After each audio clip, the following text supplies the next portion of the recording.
বন্ধ করে ঘরে বসে বসে তারা ডিজিটাল শিক্ষা নেবে। চতুর্থ শ্রেণীর একটা ছাত্র জবাব দিয়েছে, আমাদের আর জবাব দেওয়ার দরকার। ও বলেছে এনার্জি সেভ করতে কি, আমরা একটা ক্লাসে 50 জন 60 জন বসে লেখাপড়া করি, একজন শিক্ষক থাকেন। এই লেখাপড়া করতে গিয়ে আমাদের মাথার উপর 4-5টা ফ্যান ঘুরে।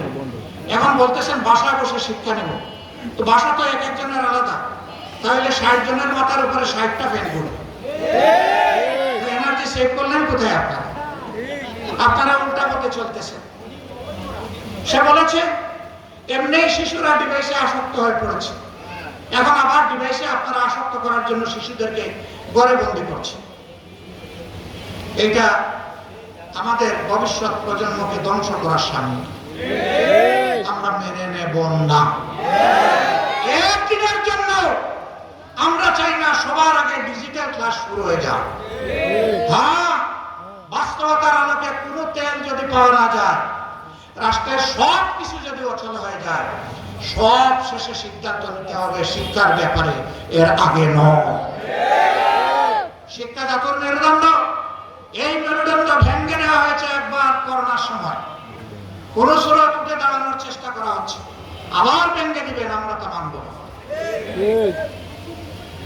এই জন্য এখানে যারা উপস্থিত তাদের সকলেরই হয় কারো সন্তান, কারো নাতি নাতনি স্কুলে যান, আপনাদের সবাইকে সোচ্চার হতে হবে।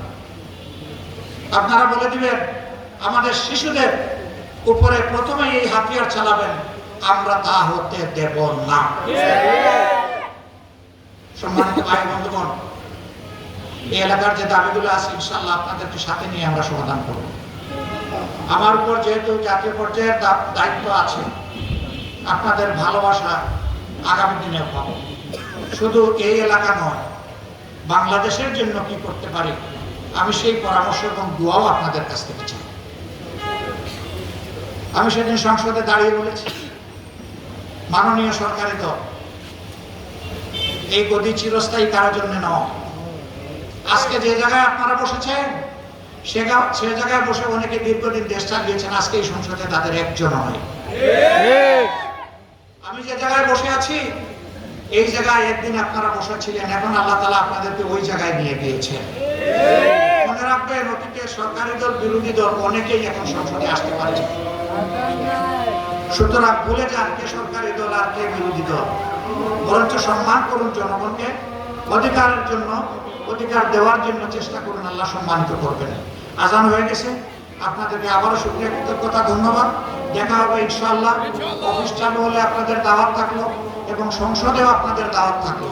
যারা সংসদ অধিবেশন দেখতে চান ইনশাআল্লাহ তাদেরকে আমরা সুযোগ করে দেব। আল্লাহ হাফেজ, বাংলাদেশ জিন্দাবাদ। আসসালামু আলাইকুম ওয়া রাহমাতুল্লাহ। ধন্যবাদ সম্মানিত প্রধান অতিথিকে আজকে আমাদের অনুষ্ঠানে উপস্থিত হয়ে